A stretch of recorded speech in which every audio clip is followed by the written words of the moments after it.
তো বন্ধুরা, আজকে আমরা এক্সপ্লেন করব 2024 সালের মুক্তিপ্রাপ্ত অসাধারণ এক সিনেমা যার নাম সামথিং ইন দ্য ওয়াটার। সমুদ্রের মাঝখানে এক দ্বীপে 5 জন বান্ধবী ঘুরতে যায়, কিন্তু সেই দ্বীপে ঘুরতে গিয়ে তাদের সাথে এমন কিছু ভয়ানক দুর্ঘটনা ঘটে যা তাদের জীবনের মোড় ঘুরিয়ে দেয়। কি এমন ঘটেছিল সেই দ্বীপে জানতে হলে দেখতে হবে পুরো গল্প। তাহলে চলুন আর দেরি না করে গল্পটি শুরু করা যাক। গল্পের শুরুতেই আমরা ম্যাক ও কায়লা নামের দুই মেয়েকে দেখতে পাই যারা খুবই ঘনিষ্ঠ বান্ধবী ছিল। তাদের বান্ধবী লেজির বিবাহের বিষয়টি নিয়ে তারা নিজেদের মধ্যে আলোচনা করছিল। লেজির বিয়ে নিয়ে ম্যাক বেশ এক্সাইটেড ছিল।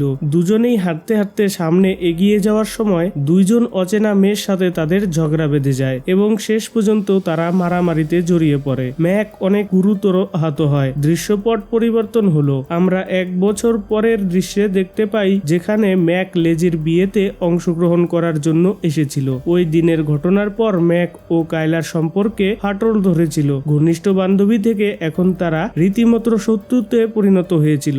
ম্যাক কায়লাকে একদমই সহ্য করতে পারতো না। যাই হোক, এয়ারপোর্ট থেকে হোটেলে পৌঁছানোর পর লেজি ম্যাককে অভ্যর্থনা জানায় এবং তার বান্ধবী জুলির সঙ্গে ম্যাকের পরিচয় করিয়ে দেয়। এখানে কায়লাও উপস্থিত ছিল, কিন্তু ম্যাক তার সাথে কোনো কথা বলে না। লেজি সবার উদ্দেশ্যে বলে, আমি কাল একটি প্ল্যান করেছি। এখান থেকে কিছুটা দূরেই সমুদ্রের মাঝে একটি দ্বীপ রয়েছে, আমরা সেখানে ঘুরতে যাব। আমার বয়ফ্রেন্ড জন, যাকে আমি বিবাহ করতে চলেছি, সে আমাদের জন্য একটি বোট ভাড়া করেছে। আমরা সবাই কালকে অনেক আনন্দ করব। লিজার এসব কথা শুনে তার বান্ধবী অনেক এক্সাইটেড হয়ে পড়ে, কারণ এর আগে কখনোই কোনো দ্বীপে তারা ভ্রমণ করতে যায়নি। এরপর দেখা যায় পরের দিন সকালবেলা তারা একটি বোট নিয়ে ওই দ্বীপের উদ্দেশ্যে বেরিয়ে পড়ে। যাওয়ার আগে তাদের বান্ধবী জুলি সবার ফোন একটি ব্যাগের মধ্যে রেখে দেয় এবং সবার উদ্দেশ্যে বলে, আজ কেউ ইন্টারনেট ইউজ করবে না, সকল ধরনের সোশ্যাল মিডিয়া আজ বন্ধ থাকবে। দ্বীপে পৌঁছানোর পর আমরা শুধু প্রাকৃতিক দৃশ্যগুলো উপভোগ করব। জুলির এই আইডিয়া সবাই অনেক পছন্দ করে। সবাই বোট নিয়ে কিছুক্ষণের মধ্যেই সেই দ্বীপে পৌঁছে যায়। দ্বীপে পৌঁছানোর পর লেজি কায়লা ও ম্যাককে বলে, তোমরা নিজেদের মধ্যে এভাবে অভিমান করে থাকলে এই ভ্রমণের মজাটাই নষ্ট হয়ে যাবে। আজকের দিনটা অন্তত একে অপরের সাথে কথা বলো। লেজি ও কায়লা ম্যাককে এসব কথা বলে তাদের দুজনকে একা রেখে বাকি সবাইকে নিয়ে দ্বীপের অন্য পাশে চলে যায়। ম্যাক ও কায়লা চুপচাপ দ্বীপের অন্য পাশে বসে থাকে। কায়লা অনেকক্ষণ ধরে চুপচাপ থাকার পর ম্যাকের কাছে ক্ষমা চায়, কারণ সেই দিন দোষটা তারই ছিল। তার জন্য ম্যাককে অত মার খেতে হয়েছিল। ম্যাক কায়লাকে বলে, ক্ষমা চাওয়ার দরকার নেই, তুমি নিজের ভুল বুঝতে পেরেছো, এটাই যথেষ্ট, আমাদের লেজিকে খোঁজা উচিত। এইসব বলে দুজনেই লেজি ও বাকি সবার কাছে চলে আসে। সঙ্গে সোফিয়া নামের অন্য এক বান্ধবীও ছিল। সবাই মিলে দ্বীপের কিনারায় সমুদ্রে ভাসতে ভাসতে আনন্দ করছিল। ম্যাক ও কায়লাকে একে অপরের সঙ্গে কথা বলতে দেখে লেজি ও সোফিয়া বেশ খুশি হয়, কিন্তু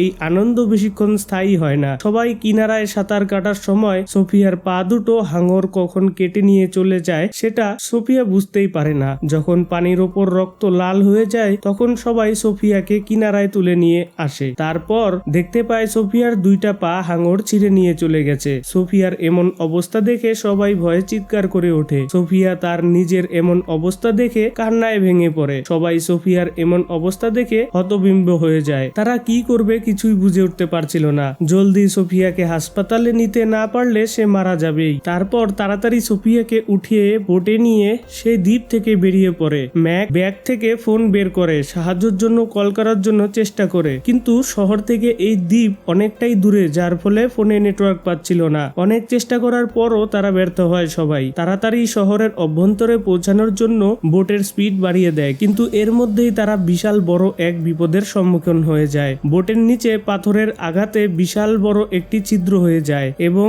মুহূর্তের মধ্যেই বোটের মধ্যে গল গল করে জল প্রবেশ করতে শুরু করে। যে কোনো সময় বোটটি সমুদ্রের গভীরে তলিয়ে যাবে। এইরকম সিচুয়েশনে তারা কি করবে কিছুই বুঝতে পারছিল না। আর একদিকে সোফিয়াকে জলদি হাসপাতালে নিতে না পারলে সে মারা যাবে, আর অন্যদিকে বোর্ডে জল ঢুকে গেলে তারা সবাই জলের নিচে তলিয়ে যাবে। এইরকম অবস্থায় তাদের ব্রেন কাজ করা সম্পূর্ণভাবে বন্ধ করে দিয়েছিল। সবাই কোনো উপায় না পেয়ে শেষ পর্যন্ত লাইফ জ্যাকেট পরে মাঝ সমুদ্রে ভাসতে থাকে, কারণ বোট সম্পূর্ণভাবে সমুদ্রের গভীরে তলিয়ে গিয়েছিল। মাঝ সমুদ্রের খোলা আকাশের নিচে এভাবে কতক্ষণ তারা সার্ভাইভ করতে পারবে তারা কেউ জানতো না। সবাই বুঝতে পারে সোফিয়াকে বাঁচানো আর সম্ভব নয়, তাই জ্ঞান হারানো সোফিয়ার সোফিয়ার দেহটাকে সবাই মিলে স্রোতের সাথে ছেড়ে দেয়, কারণ সোফিয়ার রক্তাক্ত শরীরের গন্ধে শার্ক তাদের উপরে আক্রমণ করতে পারে। সবাই অনেক ইমোশনাল হয়ে পড়েছিল। তাদের জীবনে এরকম ভয়ানক কোনো দিন আসবে এটা তারা কল্পনাও করতে পারেনি। তাদের কাছে খাবার খাওয়ার মতো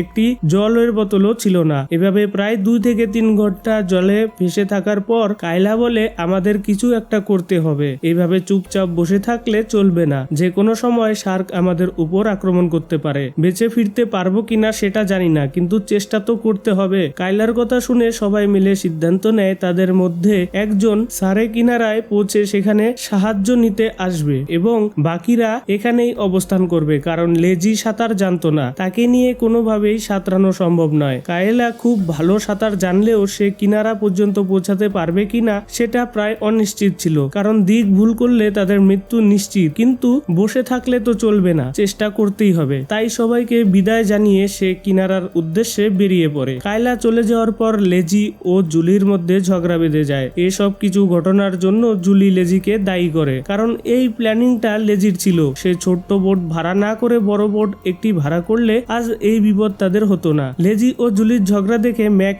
এগিয়ে আসে, তাদেরকে শান্ত হতে বলে, কারণ এই রকম সিচুয়েশনে একসাথে থাকতে হবে এবং বিপদের মোকাবিলা করতে হবে। ম্যাকের কথা শুনে তারা শান্ত হয়ে যায়, কিন্তু এই অশান্ত সমুদ্রে কিছুক্ষণের মধ্যেই এক হাঙর চলে আসে এবং তাদের চারপাশে বৃত্ত আকারে ঘুরতে থাকে। লেজি শার্ক দেখে প্রচন্ড ভয়ে চিৎকার করতে থাকে, কিন্তু জুলির ক্ষতস্থান থেকে রক্ত ঝরতে থাকায় শার্ক ক্রমশ জুলির দিকে এগিয়ে আসছিল। জুলি বুঝতে পারে না তারা 3 জন একসাথে থাকলে শার্ক তাদের 3 জনের উপরেই আক্রমণ করতে পারে। এজন্য ম্যাক ও লেজির কাছ থেকে সে সাঁতরে দূরে সরে যায় এবং হাতে একটি চাকু নিয়ে শার্কের আক্রমণ থেকে বাঁচার প্রস্তুতি নেয়। শার্ক যদি তার উপর আক্রমণ করে তাহলে সেও শার্কের উপর আক্রমণ করবে। এরকম আর কি, কিন্তু পিঁপড়া হয়ে কি হাতির সঙ্গে লড়াই করা যায়? শার্ক কিছুক্ষণের মধ্যেই জুলির উপর আক্রমণ করে আর তার শরীরটা টুকরো টুকরো করে ফেলে। জুলির এমন অবস্থা দেখে সবাই ভীষণ ঘাবড়ে যায় এবং প্রচন্ড ভয়ে তারা কাঁদতে শুরু করে। সবাই বুঝতে পারে শার্ক কিছুক্ষণের মধ্যে তাদেরকেও এভাবে ছিঁড়ে খাবে। তারা বুঝতে পেরেছিল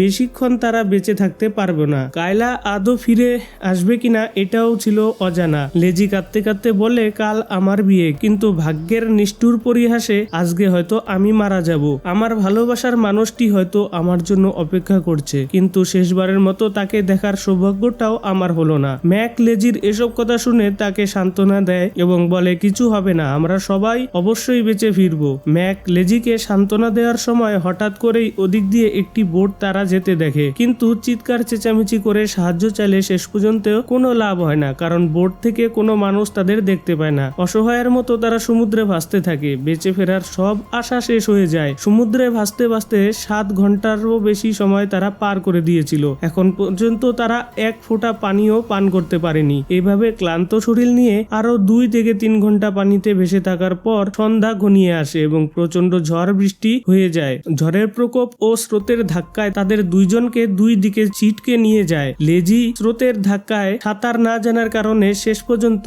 মারা যায়। ম্যাক স্রোতের সাথে ভাসতে ভাসতে জ্ঞান হারিয়ে ফেলে। পরের দিন যখন তার জ্ঞান ফেরে তখন সে অনেক ইমোশনাল হয়ে পড়ে এবং সে এটাও বুঝতে পারে তাদের বান্ধবীর মতো সেও মারা যাবে, কারণ এখান থেকে বেঁচে ফেরার কোনো উপায় নেই। ম্যাক চোখ বন্ধ করে মৃত্যুর সময় গুনছিল, কিন্তু পরক্ষণেই তার কায়লার কথা মনে পড়ে। সে বলছিল, জীবনের শেষ নিঃশ্বাস পর্যন্ত কখনো হাল ছাড়বো না, চেষ্টা করেই যাব। তাই কায়লার কথা মনে পড়ে। সে শুরু করে, কিন্তু তখনই সেখানে শার্ক চলে আসে। ম্যাকের হাতে চোট লাগার কারণে সেখান থেকে রক্ত ঝরছিল। সেই রক্তর গন্ধ অনুসরণ করেই শার্ক সেখানে চলে এসেছিল। ম্যাক শার্ক দেখে অনেক ভয় পেয়ে যায় এবং জোরে জোরে সাঁতরাতে শুরু করে, কিন্তু অর্ধেক সমুদ্রে বাঁচার কোনো উপায় ছিল না। শার্ক তার উপর আক্রমণ করার জন্য এগিয়ে আসলে শেষ পর্যন্ত ভাগ্যক্রমে ম্যাক সামনের বিশাল একটি পাথর দেখতে পায়, যেটা সমুদ্রের পানির থেকে অনেকটা উঁচুতে ছিল। ম্যাক দ্রুত সাঁতরে সেই পাথরের উপর উঠে পড়ে এবং কোন রকম শার্কের হাত থেকে প্রাণে বেঁচে যায়। পাথরের উপর কিছুক্ষণের জন্য ম্যাক নিরাপদ ছিল, কারণ হাই টাইড শুরু হয়ে গেলে ধীরে ধীরে পাথরটি সমুদ্রের গভীরে চলে যাবে। তখন আবারও ম্যাক সমুদ্রে ভাসতে থাকবে এবং এইরকম পরিস্থিতিতে সে আবারও পড়বে। কিন্তু কথায় আছে না, উপরালো যাকে বাঁচাতে চায় তাকে কেউ মারতে পারে না। ম্যাক পেছন ফিরে দেখতে পায় কায়লা বোট নিয়ে তার দিকে এগিয়ে আসছিল এবং এই চমৎকার দেখে সে খুশিতে আত্মহারা হয়ে যায়। কায়লা বোট নিয়ে কাছাকাছি চলে চলে আসলে ম্যাক হাতড়ে দ্রুত গিয়ে বোটের উপরে উঠে পড়ে। শার্ক ম্যাকের ওপর আক্রমণ করার আগেই সে নিরাপদে বোটে উঠে যায়। ম্যাক কাইলাকে জড়িয়ে ধরে কান্নায় ভেঙে পড়ে এবং বাকিদের সাথে কতটা ভয়ানক ঘটনা ঘটেছে সবকিছু খুলে বলে। ম্যাকের মুখ থেকে সব কথা শুনে কাইলার চোখ জল ধরে রাখতে পারে না এবং এই দৃশ্যের সাথেই এই গল্পটি সমাপ্ত হয়। আজকের মতো বিদায় নিচ্ছি বন্ধুরা। যদি আপনাদের এই ছোট্ট মুভি এক্সপ্লেনেশন ভিডিওটি ভালো লেগে থাকে তাহলে ভিডিওটিকে একটি লাইক করে চ্যানেলটিকে অবশ্যই সাবস্ক্রাইব করে দিও আরো এক্সপ্লেনেশন ভিডিও দেখার জন্য। তো আমি আসছি আরেকটি নতুন এক্সপ্লেনেশন ভিডিও নিয়ে। সবাই ভালো থাকবেন, সুস্থ থাকবেন।